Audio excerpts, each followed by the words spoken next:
आज 29 जून 2024 है। आज की कई अहम खबरें हैं देश और दुनिया की। ये खबरें हम आपको यहाँ पर बताएंगे। पहली खबर ये हम आपको गाज़ा में जो जंग चल रही है फ़लस्तीन और इसराइल की, उसके बारे में है कि इसराइल ने अपनी सेना को सरहद पर तैनात करना शुरू कर दिया, लेबनान से लगी सरहद पर। और इसराइल की तरफ से बड़ी धमकियाँ बार बार दी जा रही हैं। प्रधानमंत्री नेतन्याहू के अलावा वहाँ के जो रक्षा मंत्री हैं और दूसरे बड़े सेना के अधिकारी, वो भी इस तरह की धमकियाँ दे रहे हैं कि हम लेबनान को पत्थरों के युग में, स्टोन एज में पहुँचा देंगे। इसराइल ने बड़ा जवाबड़ा किया है, ऐसी जानकारियाँ हासिल हो रही हैं। तो ये जंग फैल सकती है, जो इम्कान नज़र आ रहे हैं, क्योंकि इसराइल इस वक्त बिल्कुल पूरी तरह ढीठ बना हुआ है और उसकी कोशिश ये है कि जंग लंबी चलती रहे। एक तो वो दुनिया में अपना जो उसने बनाया हुआ था माहौल, वो पूरी तरह से वो ब्रेक हो गया है, ध्वस्त हो गया है। साथ ही उसके मददगारों में कमी आई है। तो यहाँ पर अपने आप को लाचार दिखा करके या जंग में फंसा हुआ दिखा करके दुनिया की मदद हासिल करना चाहता है अमेरिका और यूरोपीय देशों की।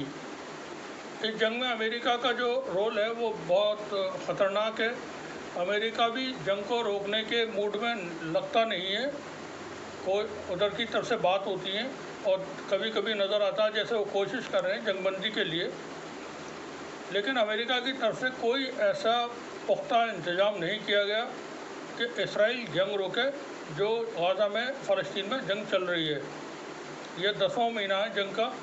कुछ अपडेट्स हैं आज की 29 जून की, तो हम आपको बताते हैं। यमन के जो फोर्सेस हैं हूतीज़, उन्होंने 4 ऑपरेशन अंजाम दिए हैं और ये बड़ा ऐलान इसका खुद यमन के फोर्सेस ने किया है कि 4 ऑपरेशन हमने सबने मिलकर के किए हैं।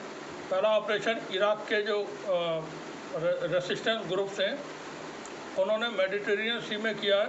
इसराइल के तेल टैंकर वॉलर को निशाना बनाया। दूसरा, लाल सागर में रेड सी में अमेरिकी जहाज़ टेलोनिक्स को बैलिस्टिक मिसाइल से निशाना बनाया गया है। तीसरा जो अटैक किया है वो क्रूज मिसाइल से भूमध्य सागर में जोहान्स मार्स को निशाना बनाया गया है। वही चौथा जो ऑपरेशन है वो रेड सी में एक जहाज़ है आयनिस, उसको ड्रोन से अटैक किया गया है। तो 4 हमले यमन की तरफ से किए गए हैं। एक और बड़ी खबर है और कई बहुत चौंकाने वाली खबरें आज हम आपको बताने जा रहे हैं गाज़ा की जंग के दौरान से। हिब्रू मीडिया की रिपोर्ट है ये, और अमरीश मिश्रा के कर्टिसी से ये हम खबर आपको बता रहे हैं। हिब्रू मीडिया की रिपोर्ट है कि गाज़ा में लड़ाई के दौरान 2 अलग अलग घटनाओं में 4 इस्राएली सैनिक मारे गए और 10 से ज़्यादा घायल हुए हैं, जिनमें 3 की हालत बहुत ज़्यादा गंभीर बताई जाती है। पिछले दिनों आपको याद होगा कि एक ऑपरेशन किया था हमास ने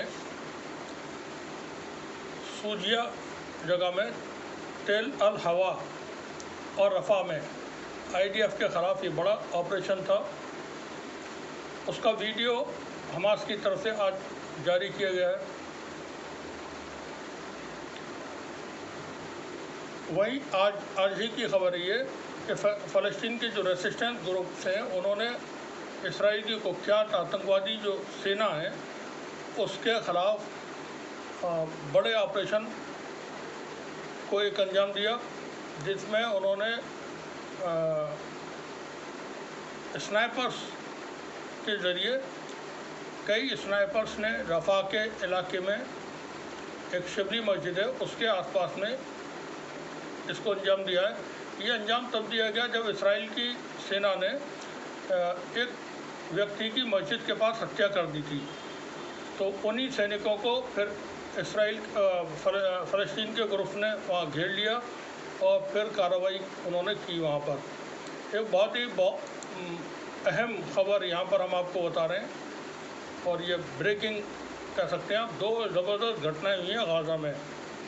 एक तो फ़लस्तीन रेसिस्टेंस फोर्सेस ने IDF यूनिट को सूजिया में घेर लिया। हैनिबल डायरेक्टिव के तहत इसराइल ने अपने सैनिकों को मारना शुरू कर दिया है वहाँ पर, ताकि वो हमास के बंदी न बन सकें। रेसिस्टेंस ने, जो हमास या इसराइल के रेसिस्टेंस ग्रुप हैं, उन्होंने तल अल हवा पड़ोस में के इलाके में एक मकान के अंदर IDF के सैनिकों की टुकड़ी पहुंच गई थी। उसको उन्होंने TBG से निशाना बनाया, जिसके नतीजे में इसराइल ने अपने सैनिकों को वहाँ उड़ा दिया धमाका करके। अब इसमें कितने लोग मरे इसकी कोई अभी जानकारी हासिल नहीं हुई है। जंग चल रही है लेबनान के साथ, इसराइल अड़ा हुआ है कि अब लेबनान को हम टारगेट करेंगे, और बड़ी जंग का वहाँ पर इशारे मिल रहे हैं कि लेबनान के अंदर एक बड़ी जंग हो सकती है। और अमेरिका ने वैसे अपील की है कि इस तरह की कोई कार्रवाई न की जाए और जंग से बचा जाए। अमेरिका ने अपने नागरिकों को देश छोड़ने यानी लेबनान छोड़ने की चेतावनी जारी कर दी है। भारत ने भी अपने नागरिकों को लेकर के लेबनान छोड़ने की तो चेतावनी नहीं दी है, लेकिन एहतियात बरतने की चेतावनी दी है। बता दें कि तकरीबन 3000 इंडियंस लेबनान के अंदर काम करते हैं और रहते हैं। एक और ख़बर है, बड़ी ख़बर है, ये पाकिस्तान से है, पड़ोसी मुल्क पाकिस्तान से। यहाँ गर्मी बहुत ज़्यादा है। गर्मी की वजह से कराची के अंदर हालात बहुत बिगड़े हुए हैं, और वहाँ लोग कराची में सड़कों पर गिर रहे हैं बेहोश होकर के, और मुर्दाघर जो हैं वो लाशों से भर गए हैं। इतनी ज़्यादा मौत हुई हैं। ये हम खबर BBC से बता रहे हैं आपको। रियाज सुहेल हैं, उनकी ये खबर है। पूरी खबर आपको बताते हैं। इस भीषण गर्मी में हम छोटे से मकान में रहते हैं, मगर अब इस घर में अकेले कमाने वाली अपनी 5 बेटियों और एक बेटे को छोड़कर हमेशा हमेशा के लिए हमसे जुदा हो चुके हैं। यह शब्द कराची की शबाना बानो के थे, जो अपने शौहर की लाश लेने मुर्दाघर आई थी। सुबह सवेरे अपना ऑटो रिक्शा लिए उनके 54 साल के पति इरशाद हुसैन घर से काम के लिए निकले थे। रिक्शा चलाते हुए लांडी के इलाके में उनकी तबीयत बिगड़ गई और फिर वो संभल नहीं सके। कुछ देर बाद उनकी लाश मुर्दाघर में लाई गई। शबाना बानो ने बताया कि उन्हें लांडी थाने में फ़ोन कॉल आई थी, लांडी थाने से फ़ोन कॉल आई थी कि उनके शौहर का इंतकाल हो गया है। शबाना ने BBC को बताया कि उनके पति दिल के मरीज़ थे और एक रात पहले भी उनकी तबीयत ख़राब हुई थी। पाकिस्तान में पिछले दिनों क़यामत बर्पा करने वाली गर्मी पड़ी, जिसके दौरान देश के कुछ हिस्सों में तापमान 50 डिग्री तक जा पहुंचा। इस दौरान कराची में भी गर्मी के रिकॉर्ड टूट गए हैं और यहाँ पर अब तक बहुत सारे लोगों की मौत हो गई है। कितने लोगों की मौत हुई है इसकी पुख्ता जानकारी नहीं है।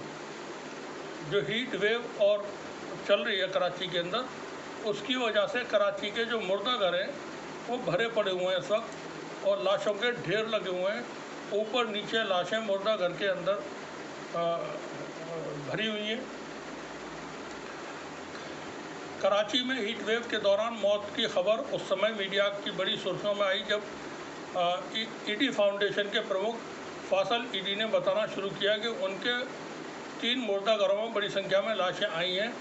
फासल ईडी ने BBC को बताया कि 19 जून को इतनी लाशें आने लगी जितनी आमतौर पर नहीं आती। 21 जून को उनके पास 78 लाशें आई। 25 जून को 568 लाशें लाई गईं। उनके मुताबिक आमतौर पर हर दिन लगभग 30 लाशें आती हैं और 3 दिन में ज़्यादा से ज़्यादा 150 बनती हैं, लेकिन हर दिन 100 से ज़्यादा लाशें आना असामान्य स्थिति है। फैसल ईडी के मुताबिक ये आमतौर पर मजदूर आबादी और मिश्रित मध्य वर्ग से संबंध रखने वाले लोग हैं, जिनके इलाके में बिजली की लोड शेडिंग बहुत अधिक हो रही है। लाश लाने वाले कहते हैं कि हीट वेव बहुत ज़्यादा है, घरों में बिजली नहीं, इसलिए सबकी तबीयत खराब हो रही है। लाइन्स एरिया में थानवी मस्जिद ट्रस्ट के तहत चलने वाले मुर्दाघर के व्यवस्थापक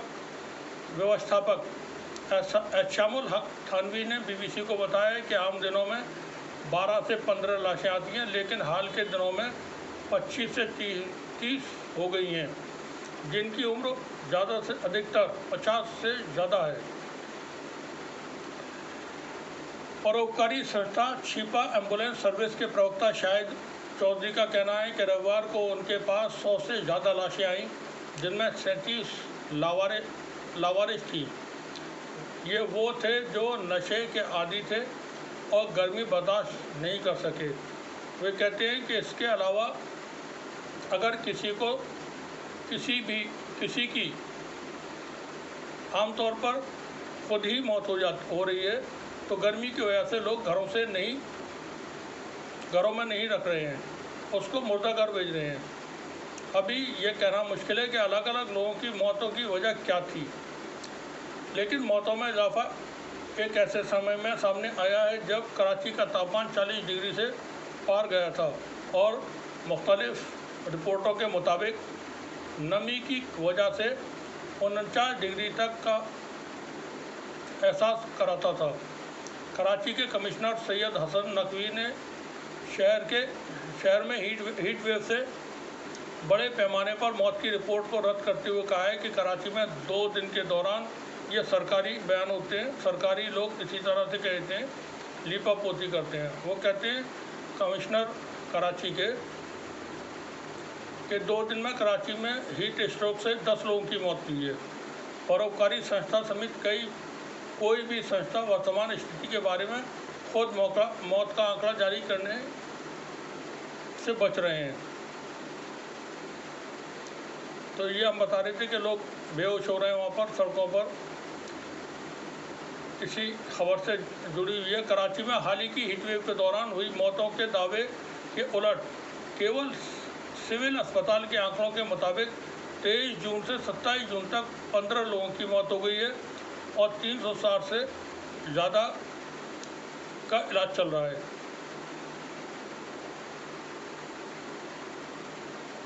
कराची में गर्मी की शिद्दत है, बहुत ज़्यादा गर्मी हो रही है और वहाँ पर ह्यूमिडिटी बहुत है, जिसकी वजह से लोगों को सांस लेने में भी तकलीफ़ हो रही है और जो पहले से ही अस्थमा वगैरह के मरीज़ हैं उनको इससे ज़्यादा परेशानी हो रही है और उनकी मौतें भी हो रही हैं। कराची में साल 2015 से हीट वेव की वजह से 1200 लोगों की मौत हो गई थी। साल 2015 में 1200 लोगों की मौत हुई थी हीट वेव की वजह से, जबकि 50,000 लोग बीमार होकर अस्पतालों में भर्ती हुए थे। उन दिनों अरब सागर से चलने वाली हवाएं बंद होने की वजह से तापमान 44 डिग्री सेंटीग्रेड पहुंच गया था। कराची में हाल के दिनों का तापमान जो है 42 डिग्री तक जा पहुंचा है। चीफ मेट्रोलॉजिस्ट सरदार सरफराज का कहना है कि हाल की हीट वेव और 2015 की हीट वेव में समानता है। वे कहते हैं कि कराची में जून 2024 की हीट वेव का गुरुवार को 5वां दिन था। लगातार गर्मी की वजह ये थी कि कराची के दक्षिण पूर्व में यानी भारत के गुजरात से उत्तर पूर्व में हवा का कम दबाव बना हुआ था। इसकी वजह से समुद्री हवाएं बंद थीं। जब भी समुद्री हवाएं बंद होती हैं तो गर्मी की शिद्दत में ऐसे में इजाफा हो जाता है। उनके मुताबिक 2015 में समंदर में दक्षिण में हवा का कम दबाव बनता था, जो बाद में डिप्रेशन में बदल गया। उस समय लो प्रेशर वाली स्थिति रही। समंदर पर लो प्रेशर बन जाता है तो समंदर की हवाएं कट ऑफ हो जाती हैं। यहाँ जो लाशों के ढेर लगे हुए हैं वो आप तस्वीरें हम नहीं दिखाएंगे, बड़ी ख़तरनाक स्थिति नज़र आ रही है तस्वीरों में। एक बड़ी रिपोर्ट है, पूरी रिपोर्ट हम पढ़ करके नहीं बता रहे हैं। सिर्फ इतना है कि फ़िलहाल कराची के अंदर हीट वेव की ऐसे मौतों के आंकड़ा बहुत ज़्यादा बढ़ गया और मुर्दाघर में लाशें भरी पड़ी हुई हैं।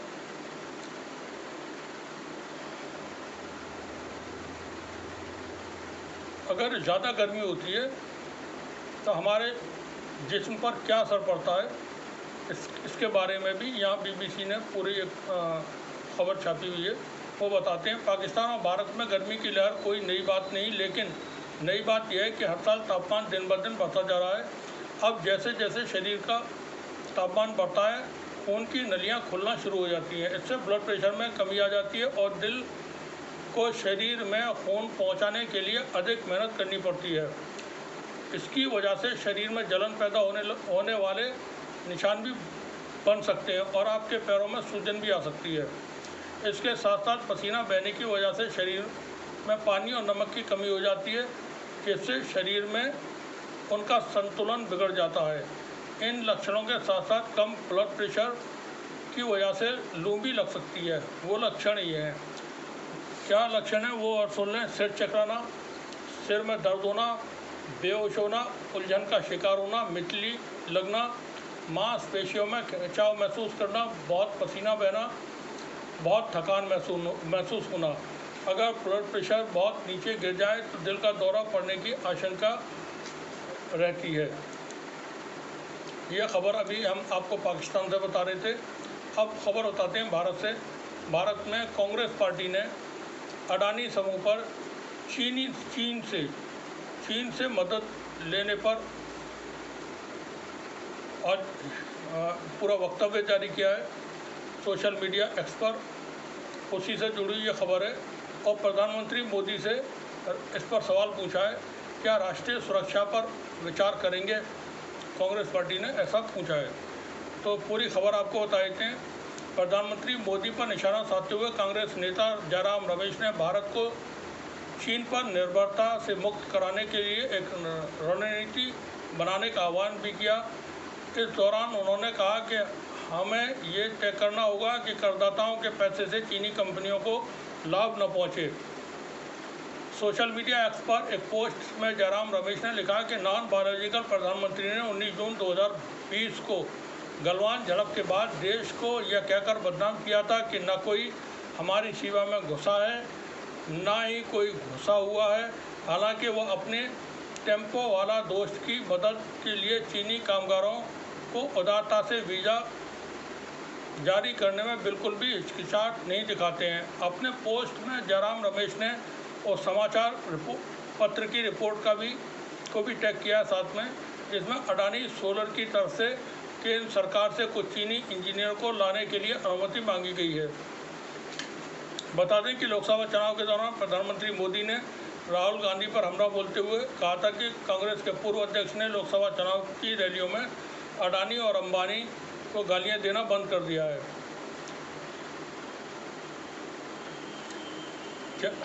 इसी तमाम चीज़ों को लेकर के जयराम रमेश ने सोशल मीडिया एक्स पर ये पोस्ट लिखी है। उसमें जयराम रमेश लिखते हैं, कांग्रेस नेता जयराम रमेश ने सोशल मीडिया प्लेटफॉर्म पर लिखा, उत्पादन से जुड़ी प्रोत्साहन योजना के माध्यम से सबसे ज़्यादा टैक्स हासिल करने वाले अडानी समूह ने कथित तौर पर अपनी सौर उत्पादन परियोजना में मदद के लिए 8 चीनी कंपनियों का चयन किया है और 30 चीनी मजदूरों के लिए वीज़ा जारी करने की विशेष अनुमति मांगी है। चीन से भारत को जो आयात बढ़ रहा है उसको लेकर भी जयराम रमेश ने यहाँ पर लिखा है। उन्होंने कहा कि यह काफ़ी बुरा है और ये रियायतें तब दी जा रही हैं जब चीन पूरी लद्दाख में 2000 स्क्वायर किलोमीटर भारतीय क्षेत्र पर कब्जा किए हुए है। उन्होंने दावा किया कि चीन से भारत का आयात 2018-19 में 70 बिलियन अमेरिकी डॉलर से बढ़कर 2023-24 में 101 बिलियन अमेरिकी डॉलर हो गया है। बता दें कि भारत की जो चीन पर निर्भरता है वो काफ़ी बड़ी है। उसी को लेकर के ये चिंता व्यक्त की गई है कांग्रेस पार्टी की तरफ से और चिंता व्यक्त की गई है अडानी को लेकर के। अडानी समूह चीन की मदद से अपने प्रोजेक्ट चला रहा है, उसको लेकर के। नीट मामले में सीबीआई ने बड़ी कार्रवाई की है। गुजरात में 7 जगहों पर छापेमारी हुई है। इस खबर को भी हम थोड़ा सा यहाँ बताते हैं विस्तार से। नीट पेपर लीक मामले में सीबीआई ने आज बड़ी कार्रवाई करते हुए गुजरात में 7 जगहों पर छापेमारी की। सीबीआई ने गुजरात के 4 जनों आनंद, खेड़ा, अहमदाबाद और गोधरा में 7 ठिकानों पर सुबह के वक्त छापा मारा। इससे पहले शुक्रवार को झारखंड में एक स्कूल पर छापा मारकर स्कूल के प्रधानाचार्य और उप प्रधानाचार्य को भी गिरफ्तार किया था।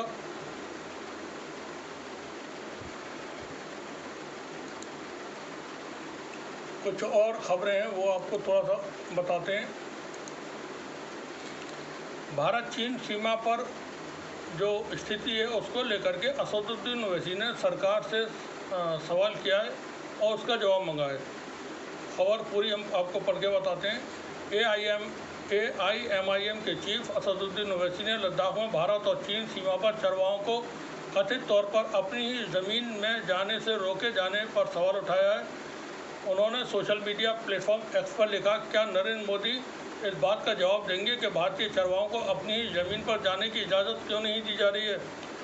अगर चुशुल में 450 वर्ग किलोमीटर में भारतीयों को नहीं जाने दिया जा रहा है तो कल्पना कीजिए कि लद्दाख के कितने इलाके में उन्हें जाने से रोका जा रहा है। उन्होंने लिखा कि 4 साल से अधिक समय से ज़मीन पर हमारी सबसे संवेदनशील सीमाओं में से एक का ये हाल है।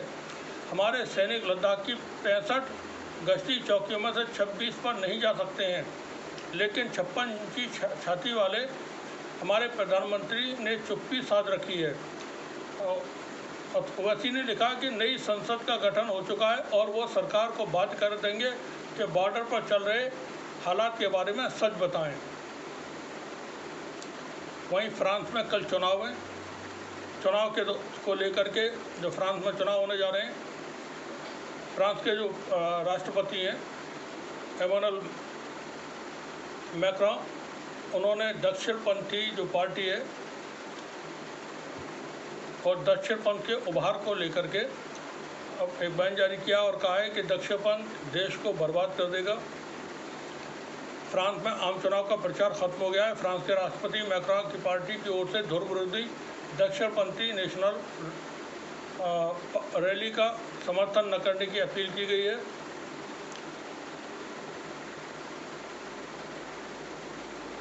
आज भारत और साउथ अफ्रीका के बीच वर्ल्ड कप का फाइनल है। बारिश की वजह से अभी कह नहीं सकते वो फाइनल शुरू हो सकेगा या नहीं। वैसे 7 बज रहे, हमें जानकारी नहीं शुरू हुआ है या नहीं। JDU ने जो नीतीश कुमार की पार्टी है उसने बिहार में अपना नया अध्यक्ष चुन लिया है। वही एक खबर और बता दें, ये पाकिस्तान और अफ़गानिस्तान के बीच तनातनी को लेकर के है और पाकिस्तान के रक्षा मंत्री ने भी एक बयान दिया था जिसके जवाब में तालिबान की तरफ से जवाब दिया गया है। अफ़गानिस्तान के रक्षा मंत्री ने पाकिस्तान के रक्षा मंत्री ख्वाजा आसिफ के बयान को नासमझी बताया है। ख्वाजा आसिफ ने अफ़गानिस्तान के अंदर घुसकर कार्रवाई करने की बात कही थी। कुछ रोज़ पहले एक अंतर्राष्ट्रीय मीडिया संगठन को दिए इंटरव्यू में ख्वाजा आसिफ का कहना था कि ऑपरेशन अज़्म इस्तेहकाम के तहत अगर ज़रूरत महसूस हुई तो अफ़गानिस्तान में मौजूद तहरीके तालिबान पाकिस्तान के ठिकानों को निशाना बनाया जा सकता है। सोशल मीडिया एक्स पर जारी एक बयान में अफ़गान रक्षा मंत्रालय का कहना है कि पाकिस्तानी रक्षा मंत्री का अफ़गानिस्तान की राष्ट्रीय संप्रभुता के संभावित उल्लंघन के सबसे संबंध बयान नासमझी भरा है जो असद्भाव पैदा कर सकता है और ये किसी के हक में नहीं है। रक्षा मंत्रालय का कहना है कि पाकिस्तान के नेतृत्व को चाहिए कि किसी को भी संवेदनशील मामलों पर इस तरह के बयान देने से की अनुमति न दे। वहीं तालिबान के राजनीतिक दफ्तर के प्रमुख सुहेल शाहीन ने पाकिस्तान के रक्षा मंत्री के हालिया बयान पर टिप्पणी करते हुए कहा है कि वो किसी को अफ़गानिस्तान को नुकसान पहुंचाने की इजाज़त नहीं देंगे। टोलो न्यूज़ से बात करते हुए सुहेल शाहीन का कहना है कि अफ़गानिस्तान की सरजमी किसी दूसरे मुल्क के ख़िलाफ़ इस्तेमाल नहीं हो रही है और दूसरे देशों के अंदरूनी मामलों में हस्तक्षेप अफ़गान नीति का हिस्सा नहीं है। हम न तो किसी को नुकसान पहुंचाते हैं और न ही किसी को नुकसान पहुंचाने की इजाज़त देते हैं और न ही हम किसी के अंदरूनी मामले में हस्तक्षेप करते हैं। सुहेल शाहीन का कहना है कि इस तरह की कार्रवाई करने का इरादा रखने वालों को अतीत के हमलों को अच्छी तरह से अध्ययन करना चाहिए और ऐसे अब बयानों के नतीजों पर गौर करना चाहिए। तो ये दोनों के बीच जो तनातनी है वो उस पर हमने खबर बताई। जेडीयू ने अपना एक नया अध्यक्ष चुन लिया है, कार्यकारी अध्यक्ष हैं, वर्किंग प्रेसिडेंट हैं। राष्ट्रीय कार्यकारिणी जेडीयू की हुई थी दिल्ली में, जिसमें संजय झा को जेडीयू का नया अध्यक्ष चुना गया है। संजय झा के बारे में कहा जाता है कि वो आरएसएस और बीजेपी के बहुत करीबी हैं और अमित शाह से उनके बहुत नज़दीकी मामलात हैं। तो बहुत सारे लोग सोशल मीडिया एक्स पर इस तरह का भी लिख रहे हैं कि अब अमित शाह के हाथ में होगी जेडीयू की कमान।